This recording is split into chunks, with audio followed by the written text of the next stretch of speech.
Quem é que nunca sentiu aquela alegria de comprar algo novo, né? Uma novidade, um celular, um relógio, né? Uma roupa, enfim. Todo mundo acho que já sentiu esse prazer e acha prazeroso comprar. É muito boa aquela sensação de ser presenteado, mesmo que sejamos nós mesmos que estamos nos presenteando, não é verdade? Mas e se essa pequena alegria, na verdade, estiver te prendendo num ciclo vicioso que pode arruinar as suas finanças? Hoje nós vamos desvendar o ciclo oculto da compulsão por compras. E a primeira coisa que eu preciso te explicar é como o ato de comprar afeta o nosso cérebro. Provavelmente você já ouviu falar sobre dopamina. O que é a dopamina? É um neurotransmissor, ou seja, um mensageiro químico que atua no nosso cérebro e é liberado pelos neurônios. A dopamina também é chamada de o hormônio do prazer. Por quê? Porque ela está associada justamente a essa sensação de bem-estar, de prazer, de alegria que nós sentimos. A dopamina desempenha muitos papéis importantes no nosso organismo, por exemplo, na regulação do humor, na motivação, até mesmo do movimento, mas um sistema fundamental que ela trabalha, em que ela atua, é o sistema da recompensa. Ela está ligada a sensações gostosas quando nós fazemos algo que nos agrada, como comer algo delicioso, receber um elogio ou mesmo fazer uma compra. Então, quando a gente faz alguma coisa que o cérebro ele interpreta como positivo, ou algo necessário, por exemplo, se alimentar quando está com fome, os neurônios liberam dopamina no organismo, que é justamente para motivar a gente a repetir aquela ação teoricamente positiva. Então essa liberação de dopamina gera aquela sensação de prazer e isso nos motiva a repetir a ação. Então esse mesmo mecanismo de recompensa ele é ativado no ato de comprar. O problema é que a dopamina gera essa sensação intensa de prazer, mas é algo momentâneo, passa muito rápido. Assim como um pico de açúcar no organismo, a sensação de prazer gerada pela dopamina pode sumir rapidamente e a gente se sente estimulado a repetir a dose e é aí que mora o risco, porque a gente pode entrar de fato num ciclo vicioso em que a gente precisa sempre estar alimentando o nosso organismo dessa dose de dopamina. É por isso que quando o nosso cérebro associa o ato de comprar com algo prazeroso, algo positivo e libera dopamina, nos motivando assim a repetir a dose, nós podemos acabar entrando nesse ciclo de compra compulsiva. E aí o nosso sistema de recompensa fica literalmente viciado nessa gratificação instantânea. E é tão interessante que a dopamina também está associada à antecipação e ao desejo. Ou seja, mesmo que eu não realize a compra, o próprio ato de olhar aquilo, de desejar, se imaginar naquela situação. Então, por exemplo, imagine que eu quero comprar um carro novo, e aí eu começo a olhar na internet, pesquisar sobre o carro, e me vejo dentro daquele carro, usando o carro, vejo outras pessoas usando aquele veículo, né? E aquilo já vai antecipando e já vai me dando prazer e eu já vou tendo liberação de dopamina no meu organismo e aquilo vai me induzindo ao ato de comprar, até chegar ao ponto em que, de fato, eu realizo a compra, né? E aí eu tenho aquela sensação de alegria muito grande, né? Por ter conseguido realizar aquele desejo que eu estava almejando há tanto tempo. O problema é que a gente recebe aquela dose de dopamina e daqui a pouco aquela alegria, ela acaba. Provavelmente você já sentiu isso, né? Uma grande vontade de comprar alguma coisa e depois que você compra, né, passa um tempinho, aquela alegria intensa vai embora, aquele objeto vira algo comum, talvez fique lá encostado na parede. Eu tenho aqui, inclusive, alguns objetos fruto, né, dessa compra por impulso. Por exemplo, aqui do lado eu tenho uma impressora Canon que faz impressão em papel fine art, porque eu achei que precisava daquilo, porque eu gosto muito de fotografia, eu queria imprimir as minhas fotografias e fiquei muito feliz quando recebi a impressora. E com o tempo aquela alegria passou, a impressora está aqui parada, eu fiz 1 ou 2 impressões com ela e pronto, está aqui mais um objeto, né, encostado. E isso pode acontecer com muita frequência nas nossas vidas. Então entender como isso funciona no nosso cérebro é muito importante para a gente tomar consciência das nossas atitudes e do que motiva a gente a realizar as compras. Então, só relembrando, né, a dopamina gera aquela sensação de bem-estar, de prazer, aquela alegria que é muitas vezes passageira, né, uma sensação boa de comprar, uma recompensa merecida. Quem nunca falou mentalmente, ah não, eu mereço fazer essa compra, eu mereço gastar esse dinheiro aqui porque eu já trabalhei tanto hoje, eu trabalhei tanto essa semana, então eu mereço isso. Mas o problema é quanto tempo essa alegria dura, não muito tempo, né? E aí, logo a gente precisa comprar mais para reativar esse sistema de recompensa, e aí a gente entra num ciclo caro e sem fim que pode levar a gente à falência. Veja se você se identifica com alguns desses cenários. Por exemplo, comprar só porque está barato, né? Então tem lá uma liquidação, Black Friday, e você vê uma grande oferta, o produto com 50, 60% de desconto, e você vê aquilo como uma grande oportunidade, né? E acaba comprando um item, leva para casa, mas um item que não tem utilidade alguma, mas que você comprou porque estava barato. Essa é justamente uma estratégia muito usada, né, pela propaganda, pelo marketing, para fazer com que as pessoas comprem, né? Essa ideia de que você não pode perder aquela oportunidade. Aí você acaba disfarçando a sua compulsão, né, com um pretexto de estar fazendo um bom negócio. Ou então aquela ideia do shopping therapy, né, a terapia das compras, em que por gatilhos emocionais como frustração, estresse, desilusão, você vai às compras porque eu mereço. Ah, vou dar uma passeadinha no shopping, né, vou fazer uma terapia das compras, vou lá gastar e tal. Aí quando chega em casa com aquele monte de bolsa, um closet que já não cabe mais nada, e aí se intensificam a frustração e o desespero por perceber que aqueles itens, né, que foram recém-adquiridos não vão agregar em nada na sua vida, só vão ocupar espaço. Então a publicidade e o marketing justamente trabalham para gerar na gente essa necessidade, né? Então eles criam necessidade onde não existe. Eu até trouxe aqui essa imagem do Steve Jobs, que é praticamente aí o rei do marketing moderno, né, de tecnologia, em que, por exemplo, lá na década de 80, início da década de 80, quando os computadores eram apenas coisa de nerds, né, que ficavam ali na garagem falando de tecnologia, ele conseguiu envelopar aquilo num produto e tornar aquilo em algo de desejo. E até hoje a Apple e outras empresas de tecnologia usam essa ideia, né? E aí eles apelam para promoções, para ofertas de impulso ou aquela coisa assim que você não pode ficar de fora, né? Aquela ilusão da oportunidade imperdível. E aí eu trouxe até esse conceito de FOMO, né, que é uma síndrome, ou seja, Fear of Missing Out, ou seja, o medo de ficar de fora, né? Porque a pessoa ela fica com medo de perder tendências, perder oportunidades, de não saber o que os outros estão sabendo. E isso é justamente estimulado por esse excesso de informações que a gente tem. Então a gente abre aqui mesmo o YouTube, vê um monte de notícia diferente, um monte de coisa nova, de novidades, coisas que estão acontecendo no mundo, seja série nova da Netflix ou da HBO, e ninguém quer ficar de fora, a gente fica preocupado às vezes de não estar sabendo de uma coisa que possivelmente seria importante para a gente. E isso acaba afetando nas decisões de consumo. Então é aquela pessoa que acaba comprando, por exemplo, um celular de última geração, como esse iPhone que eu coloquei aqui na tela, né, que já tem um apelo muito grande aqui, né, com esse design e tudo que as marcas vão produzindo para estimular a gente a comprar, e a pessoa fica com medo de não ter aquilo em mãos, porque tá todo mundo tendo, os seus amigos estão tendo, e ela começa a ter esse medo de ficar de fora daquilo. É um consumo que é estimulado pela motivação errada, né? Não é porque ela precisa, é porque ela acha que ela não pode deixar de ter para não ficar de fora. E aí, para a gente começar a combater esse tipo de compulsão,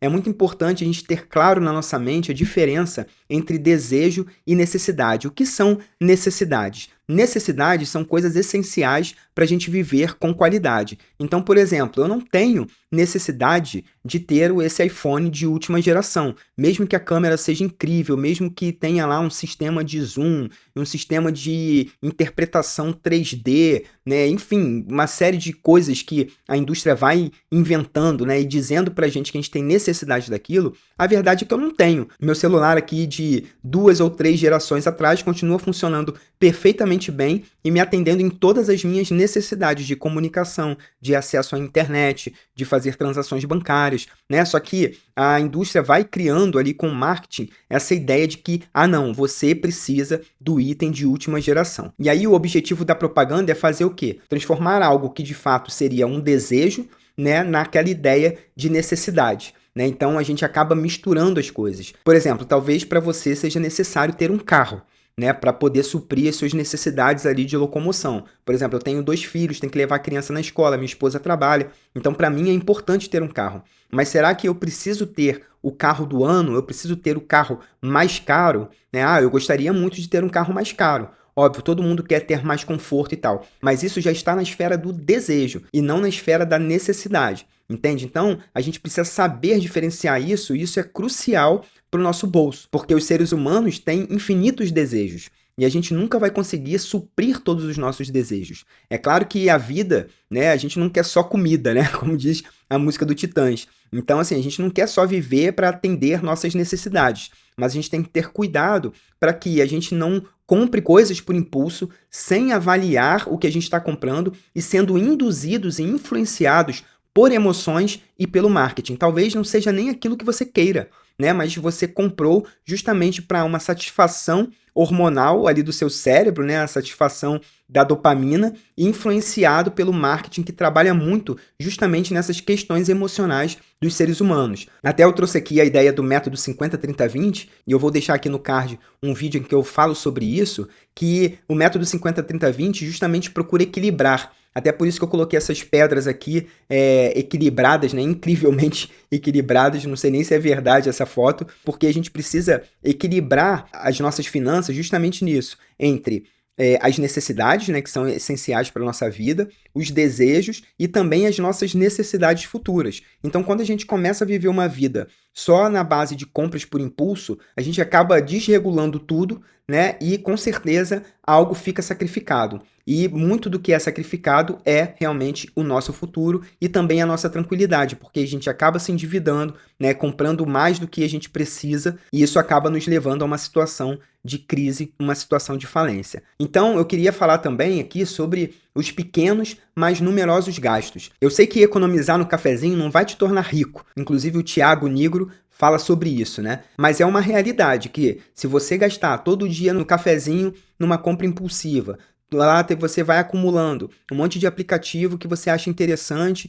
e põe no cartão de crédito que você nem usa mais, nem sabe para que serve, né? Vai acumulando lá serviços de streaming que você não tem tempo nem de assistir um e você já tem 3, 4, HBO, Netflix, Amazon Prime e fora os mimos que você vai ali somando durante a semana porque você acha que você merece. E aí só para você ter uma ideia como esses pequenos gastos, se você somar eles ao longo do tempo e também somar eles, né, entre si, como que isso se torna relevante no longo prazo. Então, por exemplo, se você tomar um cafezinho ali na cafeteria perto do trabalho e pagar R$ 7,90, né, em 22 dias úteis por 12 meses, já são R$ 2.000 só com cafezinho, que você poderia até tomar de graça dentro da empresa. O que você faria com R$ 2.085, de repente, numas férias ou no final do ano? Não estou falando para cortar o cafezinho, eu só estou trazendo aqui uma ideia para você perceber como que pequenos gastos repetidos, né, e recorrentes, eles podem sim se transformar num grande montante. Por exemplo, aplicativos, né? Eu estava, por exemplo,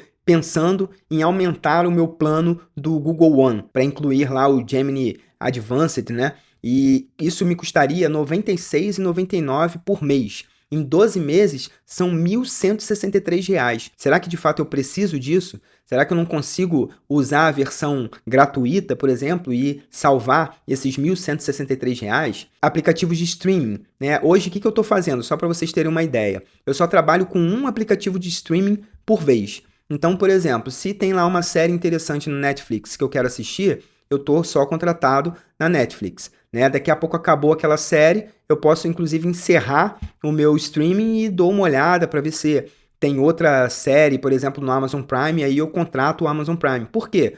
A gente não consegue assistir tudo, mas se a gente der mole, a gente está somando o Netflix, o Amazon Prime, o HBO, como eu falei, né, aqui antes. E aí a gente vai somar mais de R$ 100 por mês, né? E eu tomei aqui como exemplo, só economizando um streaming, são R$ 310 por ano. Fora os mimos, se toda semana você gastar ali R$ 50 com besteirinha que você compra, já são R$ 2.600 no ano. Muitas vezes a pessoa não consegue poupar isso, né? Isso que eu queria chamar a atenção aqui, né? A gente fala assim, mas é besteira o café, não sei o que, põe isso no ano, frente ao que você recebeu no ano. Tudo bem, mas tem gente que não consegue nem juntar R$ 2.000 em um ano inteiro. Ela passa um ano inteiro e não junta R$ 2.000, mas consegue gastar mais de R$ 2.000 com um cafezinho. Então, estou chamando a atenção justamente para essas compras impulsivas e que vão somando no longo prazo, tá? Então, aqui eu queria passar para algumas dicas, né, para você conseguir sair desse ciclo vicioso das compras compulsivas. A primeira coisa é a seguinte: identifique seus gatilhos emocionais. O que desencadeia a sua vontade de comprar? É o quê? É o estresse? É o tédio? Né? É a ansiedade? Ou é tristeza? O que você está sentindo que faz com que você entre num site e compre, ou que vá até um shopping e acabe gastando o que não tem? Então, além de emoções, pode ser também situações. Então, por exemplo, ir ao shopping pode ser um gatilho para você comprar mais, navegar online, as próprias redes sociais, né, como eu falei do Instagram, que toda hora tem propaganda e gente te estimulando ali a comprar, ou mesmo pessoas ou conversas que influenciam os seus desejos. Então é muito importante que você tenha consciência, sabendo agora que suas decisões de compra são muito mais baseadas em emoções, em estado de espírito, do que na razão, do que no pensamento racional. Então, consciente disso, você precisa procurar identificar esses gatilhos. Tá? Então, o que você pode fazer? Você pode começar a tomar nota dos seus gastos, né? Fazer um diário mesmo. E esse diário aqui que eu estou sugerindo não é nem uma planilha complexa para poder fazer conta de orçamento e de gasto. Não, isso aqui é uma espécie de um diário mesmo, onde você vai registrar cada compra que você fez, né? Por menor que seja, e vai registrar o que você estava sentindo, qual foi a motivação, né, que você teve para realizar aquela compra. Então, poxa, entrei aqui no site, sei lá, no Mercado Livre, na Amazon, realizei uma compra. Por que eu fiz essa compra? Ah, o que eu estava sentindo? Eu estava com ansiedade, eu estava me sentindo entediado naquele momento. Então, se eu peguei e saí de casa, fui no shopping, né, e lá eu gastei, sentei, tomei um café, por que eu fiz isso? Como uma forma de recompensa para mim, estava me sentindo muito cansado, ou não tive um dia bom no trabalho e precisava sentir, né, me sentir recompensado, ter algum prazer, né? Então, tudo isso é importante você passar um tempo anotando e analisar essa lista semanalmente, para tomar consciência dos seus impulsos de compra, tá? E aí, o que você pode fazer? Você pode buscar substituições saudáveis. Então, para o tédio, por exemplo, você pode ler um livro, né? Pode fazer um exercício, pode ligar para um amigo, para o namorado, para a namorada, enfim. Para o estresse, você pode meditar, ouvir música, tomar um banho relaxante. Tá entendendo o ponto? Então, assim, se você identificou que existem alguns gatilhos emocionais que te fazem gastar, então você percebe o seguinte, cara, toda vez que eu tô entediado, ou toda vez que eu tô chateado, decepcionado com alguém, me aborreci no trabalho, eu tendo a ir gastar, né, para me recompensar de alguma forma. Cara, então, já sei. Quando eu me sentir chateado, eu vou sair para correr. Vou correr 5 quilômetros, vou correr 10 quilômetros, até passar aquela sensação. Não vou mais gastar. Então é importante tomar consciência e agir a partir daquilo. E você pode realmente buscar outras formas de recompensa sem custo, né? Só que eu até coloco ali, evite as redes sociais, porque esse é outro instrumento indutor de dopamina no cérebro. Então você posta uma coisa, fica lá esperando a curtida, e aí quando tem a curtida, né, tem aquela injeção de dopamina, e aí você posta de novo para poder ver se mais alguém curtiu, porque você precisa, né, entra naquele ciclo vicioso. Isso é muito ruim e alimenta muita ansiedade nas pessoas. Então evite esse tipo de coisa, procure fazer atividades ao ar livre, meditação, né, estudar, ler alguma coisa interessante, né, são substitutos saudáveis ao hábito de compra. E uma outra coisa que você deve fazer é limitar seus gastos. Eu já falei sobre isso, a importância de ter uma conta, né, com um cartão de débito, praticamente ali uma conta pré-paga, em que você vai colocar o valor que você pode gastar na semana. E antes de gastar, você pode ver se você tem dinheiro de fato para gastar, ou se você fizer aquela compra, não vai comprometer todo o teu orçamento da semana. Isso é muito importante. Evite mesmo o cartão de crédito. Então, se você não assistiu, até assista o meu vídeo falando dos riscos do cartão de crédito. E aí, antes de comprar por impulso, espere um tempo. Né? Espere 24 horas, tem a regra aí das 24 horas ou a regra dos 7 dias, né? Se for uma compra maior, para que dê tempo dessas suas emoções, né, se estabilizarem e você conseguir fugir dessa compra por impulso. Se imponha pequenas restrições, porque essas pequenas restrições vão te gerar grandes resultados no longo prazo. Pense em quanto patrimônio você abriu mão de construir por conta de todas essas compras feitas por impulso, né, que não resolveram o problema. Talvez você esteja passando por um momento difícil na vida, um momento de profunda tristeza. Certamente essas compras não vão resolver esse problema, vão te dar ali um alívio imediato, né, como um remédiozinho para febre que trata ali só dos sintomas, né, mas não resolve a causa do problema.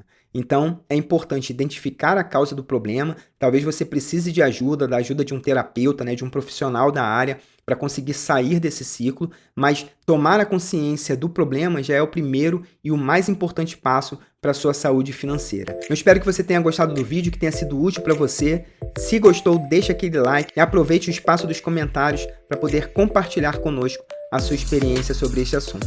Tá bom? Um grande abraço e até o próximo vídeo. Tchau, tchau!